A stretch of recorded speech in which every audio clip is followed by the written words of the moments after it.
Hey guys, what's good? Derek here from B.O.M Socks with another day of B.O.M Bites, where we feast upon the words of Christ one bite at a time.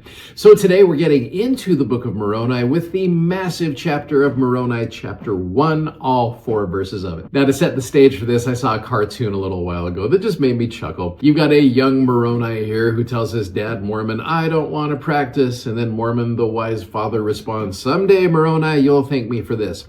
Now, you flash forward and we see on the top of most of our temples. Now, I know we're not seeing it as much as we used to, but on top of our temples, almost every temple, trumpet in hand, you see Moroni, which is, for me, a beacon of hope, a beacon of faith, and a beacon of strength. He literally lights up the world, like we talked about yesterday. Now, it's interesting, when you think about this, why is Moroni the one who's on top of the temples? Why not Nephi? Why not Alma? Why not Captain Moroni on top of these temples? Well, I believe personally that it's because Moroni is such a powerful example of what it means to stand as a witness of Jesus Christ in the face of overwhelming darkness. Now, you think about it, when you're driving down the road and you see one of our temples, oftentimes you will see Moroni just kind of leading the way in the midst of a lot of darkness, just reminding us to stand firm in a world that is often very dark and very chaotic. So I love that Moroni is on top of those temples. Personally, I would love to see it more often. So in Moroni chapter 1, this massive chapter, it is a rough time period to live. You have Moroni there in verse number 1, how he just finished abridging the record of the Jaredites in the book of Ether, that crazy awesome book we just read. Moroni says, I suppose not to have written more, but I have not as yet perished, and I make myself not known unto the Lamanites, lest they should destroy me.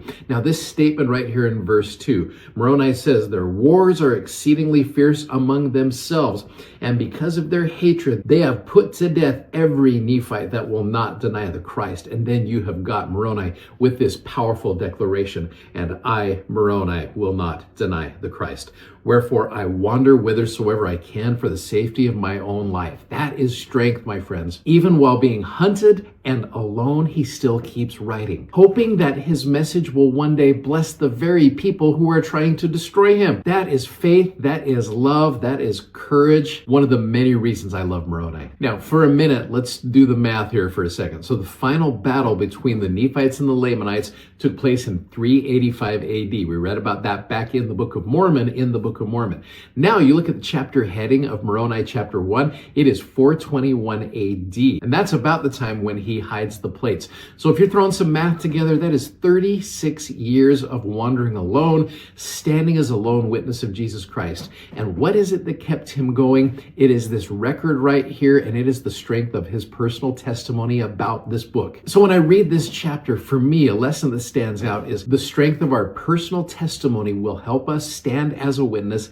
even if we have to stand alone. And as we know, that is not easy. President Thomas S. Monson, many of you remember how President Monson focused on this idea of just standing as a witness of God, even if it is to stand alone. So for me, seeing others stand as a witness of Jesus Christ is so inspiring, just like Moroni. I have talked to many individuals over the years, some who are the only member of the church in their family, and some are going to church despite really hard opposition. But to me, these individuals are just like Moroni, who are willing to stand as a witness of God at all times and in all things and in all places because of their faith in Jesus Christ. To me, this chapter embodies the opportunities that we get to stand as a witness, and I love how Moroni gives me that courage to be able to do that. And I hope he gives you that courage as well.